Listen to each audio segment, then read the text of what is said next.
అవినీతి అనకొండ ఒక సామాన్య ఉద్యోగి 2 లక్షల రూపాయల జీతం, కానీ ఆస్తులేమో వందల కోట్ల రూపాయలు. ఎలా సంపాదించాడు మరి? సో ఏసీబీ అధికారుల తనిఖీల్లో కిషన్ నాయక్ అవినీతి బండారం బట్టబయలైంది. డిటిసి సో డిప్యూటీ ట్రాన్స్పోర్ట్ కమిషనర్గా పనిచేసేటువంటి ఈ మూడ్ కిషన్ నాయక్ ఆ అధికారినే.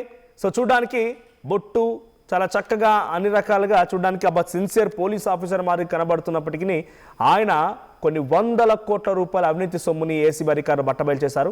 కిషన్ నాయక్ ఆయన సమీప బంధువులకు సంబంధించిన 11 చోట్ల ఏకకాలంలో తనిఖీలు చేస్తే ఈ ఏకకాలమైనటువంటి తనిఖీల్లో సంచలన విషయాలు బయటపడ్డాయి. సో ఒక్క రోజులోనే 11 చోట్ల రైడ్లు చేస్తే ఆదాయానికి మించి 3 రెట్ల ఆస్తులున్నట్టుగా అధికారులు గుర్తించారు.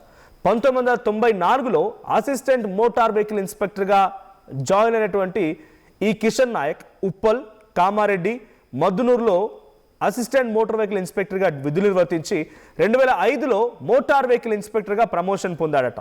ఆ తర్వాత ఆర్మూర్, మద్దునూర్, బోధన్, నిజామాబాద్లో విధులు నిర్వర్తించారు మోటార్ వెహికల్ ఇన్స్పెక్టర్గా.